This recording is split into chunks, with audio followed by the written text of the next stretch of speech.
Hi everyone, this is the Vintage Sewing Machine Garage here. Still toying with my sewing machine cabinet and table series, and I wanted to show you folks a couple of things here, and maybe this will be different enough from the other videos to make it worth having yet another video on this topic.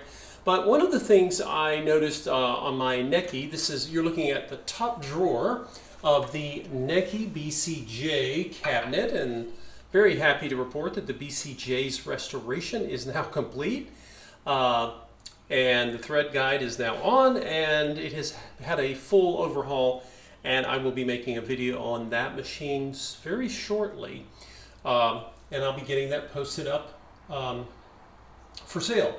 Now, one of the things I'm going to show you a couple of things today. One of those is this drawer. Now, if you look over here on the left, actually, you can see it over on the right as well. I have actually taken some of the shellac you all have seen me use, and I have actually overlaid the existing varnish. Now, what you're looking at here is not really scratches, and it's not dirt.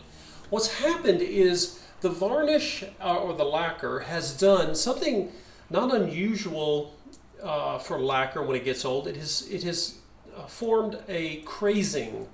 Now, crazing, not glazing, but crazing is sort of a micro cracking, if you will, of old lacquer when it has become very brittle and it hasn't had any polish or any furniture oil or anything.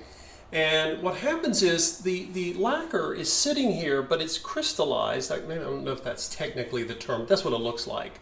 If you've ever seen honey that gets crystallized as it gets old, you'll know what I'm talking about. So I have a couple of theories I want to check out. I've taken shellac, and what I'm doing in here is I'm simply going over, again, just one layer, because I'm not here to refinish. And what am I doing? I am taking it, and remember, the shellac has a very high concentration of alcohol in it. And that's the solvent that shellac uses. It does not use lacquer thinner, but again, they're not the same finish, but they are cousins. Now, I'm again only doing the one coat. Here's the theory, which is that the alcohol and the shellac are helping to dissolve and maybe redistribute the old lacquer. That's the theory.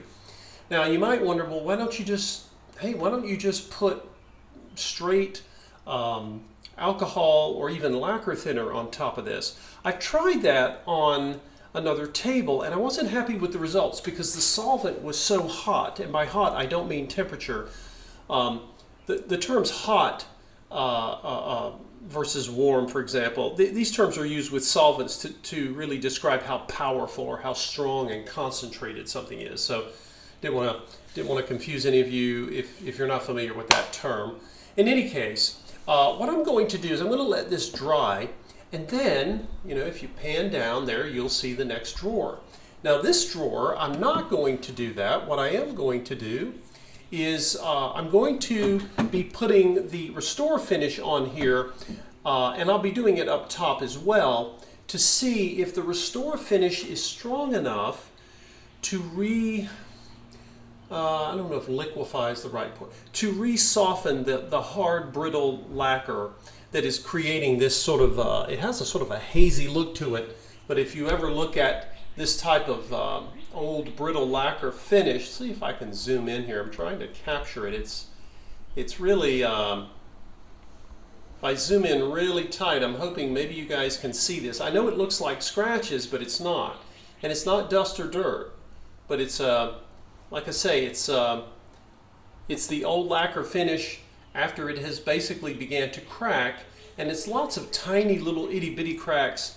And again, crazing is something that's often used to describe this. You will also see this, of course, on sewing machines themselves.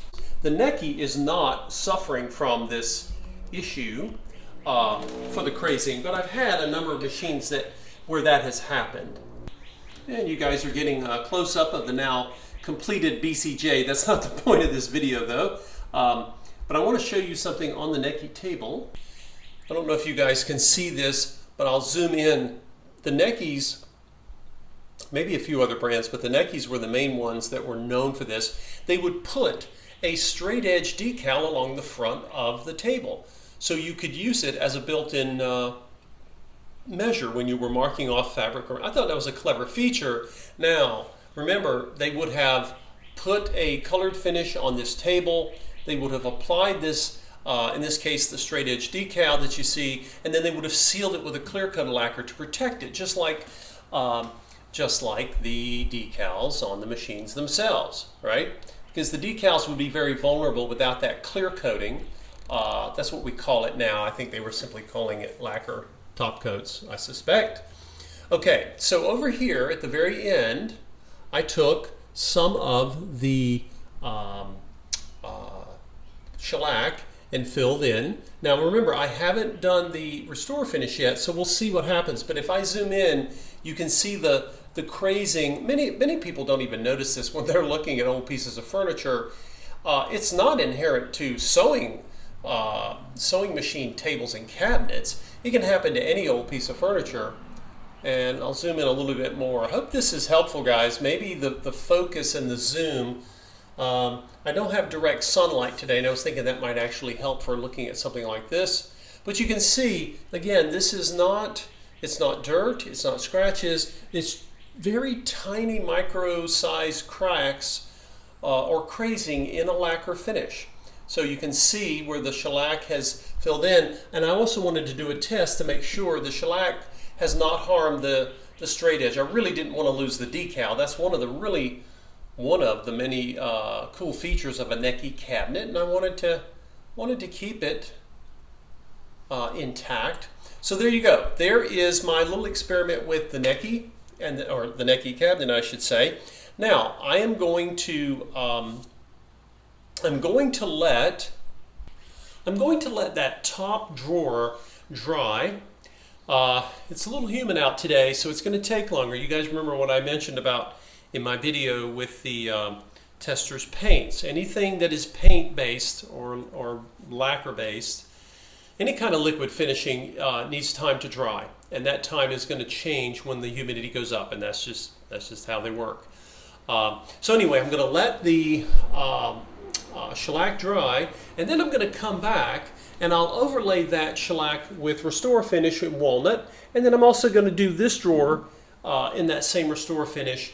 Both of them will get a coating of, when I'm all done, with the feed wax, and we'll see if one is preferable over the other. Because when I do any kind of shellac sealing, I'm just doing this on a spot basis. I am not covering the whole piece of furniture. I don't want to do that. I don't think it's necessary.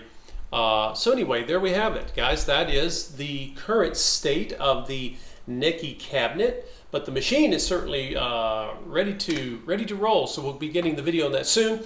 Next video I'm going to put out, you guys will see me working on basically the roughest table I have come across thus far, and I've seen some rough ones.